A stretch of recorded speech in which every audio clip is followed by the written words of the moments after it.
All right, I feel the need to establish this from the onset.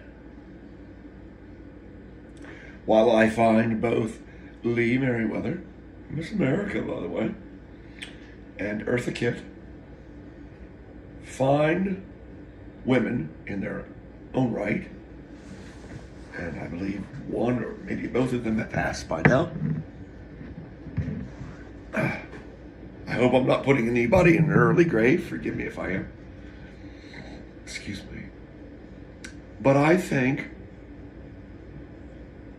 that a red-blooded, virile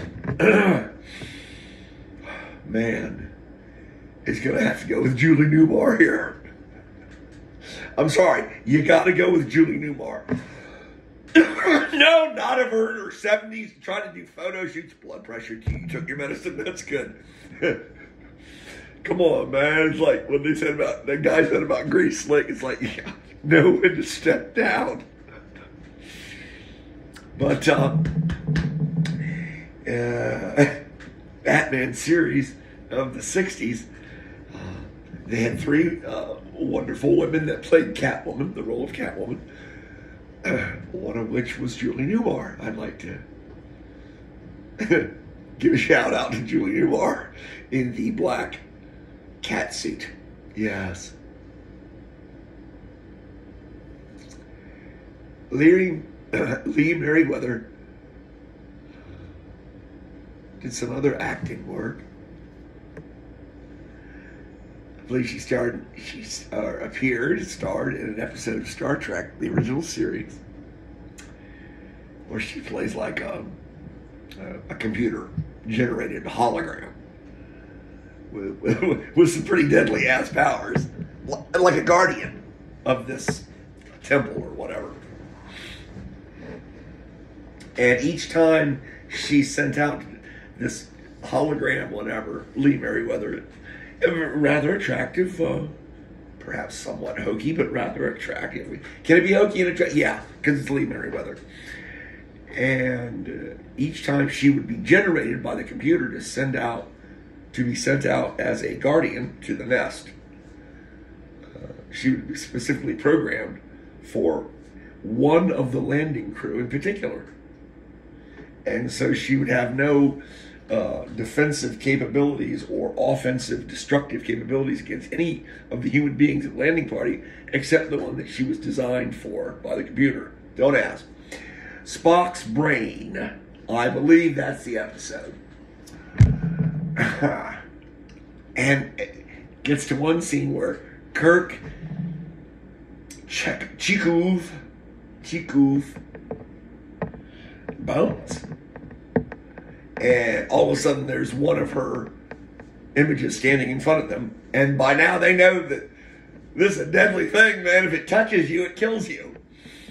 But only you. It's the proverbial bullet with your name on it. And I remember Kirk saying, "Who have you come for? Which one of us?" Hoping that the computer or something couldn't lie. And I think it couldn't. It would have to answer the question. And so, of course, the other two guys would get up front, Thank goodness it wasn't an evil computer, a lying computer. Garbage in, garbage out. Who you come for? Do you remember that track way back? You do not come near, ? And I said in there that I had ascertained in the moment that it had come for me.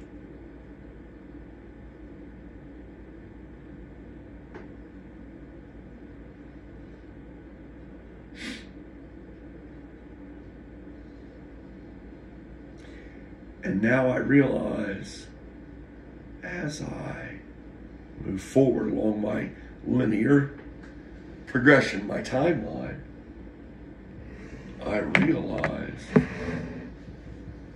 that I desire them to come for me.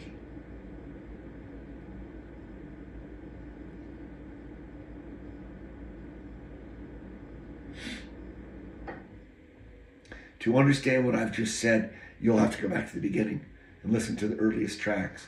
Again, I've tried to lay it down sort of chronologically, both biologically and spiritually, emotionally, psychologically, from an early period of my life forward. I find myself in a position where I now look for it.